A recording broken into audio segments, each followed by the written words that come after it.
বিয়েবাড়ির নেমন্তন্ন যে কতদিন পায় না তা আর কি বলবো। বিয়েবাড়ির নেমন্তন্ন পাইনি তো কি হয়েছে, দুটো শ্রাদ্ধ বাড়ির নেমন্তন্নে নিজের সাজগোজ পুষিয়ে নিয়েছি। শ্রাদ্ধ বাড়ি থেকে বাড়ি এসে আবার দই ফুচকাও খেলাম রাতে। চলুন আজকের ভিডিওটা তাহলে প্রথম থেকে শুরু করি। নমস্কার, আমি অঞ্জনা। সবাই কেমন আছেন? আশা করি সবাই ভালো আছেন আর আমিও খুব ভালো আছি। হ্যাঁ, আজকে একটা জায়গায় যাচ্ছি, সেটা নিয়েই একটা ভিডিও করব। তো আমি রেডি হয়ে গেছি একটা নতুন চকচকে শাড়ি পরে। আর আমাকে সেজে কেমন লাগছে বলুন তো? আজকে সাজটা আমার বেশ পছন্দ হয়েছে। আমি কিন্তু মেকআপ করিনি, তবুও সুন্দর লাগছে। এটা শুধুমাত্র লিপস্টিকের কামাল। আর রেডি হতে হতে আমার ঘরের অবস্থা কেমন হয়েছে সেটা একবার দেখে নিন। শাড়ি, কাপড় সবকিছু, আর এদিকে সাজগোজের জিনিসও এলোমেলো হয়ে গেছে। ওগুলো বাড়িতে এসে ঠিকঠাক করব। এদিকে টোটোও চলে এসেছে আমাকে আগে রেডি হতে বলে। আমি তো রেডি হয়ে গেছি, তবে মামুনি এখনো রেডি হয়নি। আর আজকে এত গরম পড়েছে, আমার এত ঘাম হচ্ছে কি বলবো। এই দেখুন, মামুনি এখনো রেডি হয়নি, বললাম না, এখনো চুল বাঁধছে। আর ওদিকে টোটোওয়ালা এসে বসে রয়েছে। অবশেষে মামুনি এসেছে আর আমরা টোটোতে উঠেও গেছি। আপনারাই বলুন তো আমাদের দুই শাশুড়ি বৌমাকে কেমন লাগছে। এরপর কিছু দূর এসে এখান থেকে মিষ্টির দোকান থেকে মামুনি মিষ্টি নিয়ে নিচ্ছে। আর হ্যাঁ, আপনাদের তো বলাই হলো না আমরা কোথায় যাচ্ছি। এখন আমরা যাচ্ছি একটা শ্রাদ্ধ বাড়িতে। মানে শ্রাদ্ধ বাড়ি বলতে ওটা হচ্ছে বাৎসরিক কাজ। আগের বছর মারা গেছে, আজ হলো তার বাৎসরিক কাজ। তো সেখানেই যাচ্ছি। জায়গাটা হলো আমার বড় মামা শ্বশুরের শ্বশুর বাড়িতে। যেতে যেতে একটা ব্রিজ দেখতে পেলাম, আর ব্রিজের নিচে বেশ বড় একটা খাল।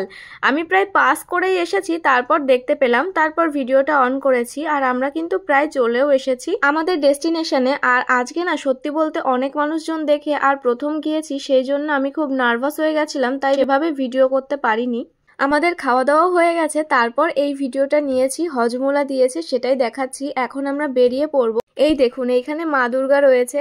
আসলে মামির বাবার বাড়িতে দুর্গা পুজো হয়, তো এটা আগের বারে মায়ের প্রতিমা। তারপর সবাইকে বাই বাই করে চলে এসেছি। যাওয়ার সময় আমি মামুনির সাথে টোটোয় করে গেছিলাম, তবে ফেরার সময় তো বাড়িতেই যাব, সেই জন্য ছোট্টুর সাথে বাইকে করে তাড়াতাড়ি করে চলে যাচ্ছি। আসলে টোটোতে এলে অনেকটাই লেট হবে আর রাতও হয়ে যেতে পারে, তাই আমি ভাবলাম ছোট্টু যখন বাড়িতেই যাচ্ছে তাই ওর বাইকে চলে এলাম। আর বাড়িতে গপুও রয়েছে, ও একা একাই আছে, সেই জন্য আমি তাড়াহুড়ো করে চলে এলাম। যেতে যেতে রাস্তার ধারে এই মাঠটাতে দেখলাম ছেলেরা ফুটবল খেলছিল।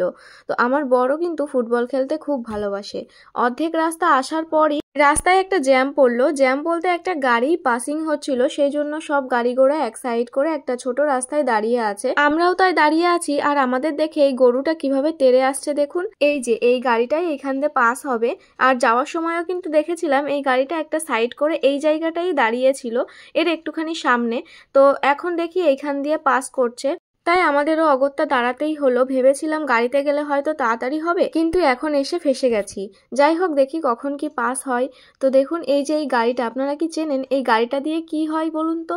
আমি তো জানি না, প্রথমেই এই গাড়িটা আমি দেখলাম। অনেকটা প্রায় ট্রাক্টরের মতো, তবে মাঝখানটায় এই যে ঝুলে রয়েছে, এটা দিয়ে ঠিক কি হয় তাও আমি জানি না।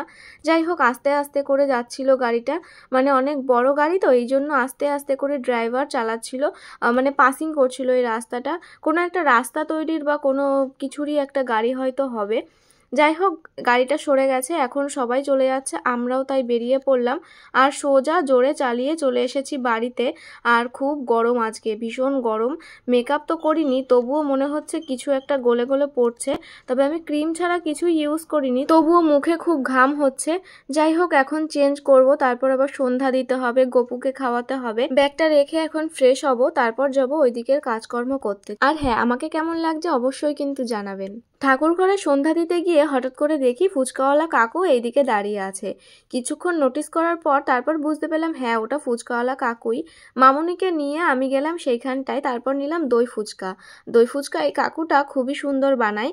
তো নিয়ে রাস্তায় আর দাঁড়িয়ে খাইনি, দই ফুচকাটা রেডি হওয়ার পর বাড়িতে নিয়ে চলে এসেছি। দেখুন কতটা সুন্দর লাগছে, তাই না? আমার তো এটা দেখে এখন আবার খেতে ইচ্ছা করছে।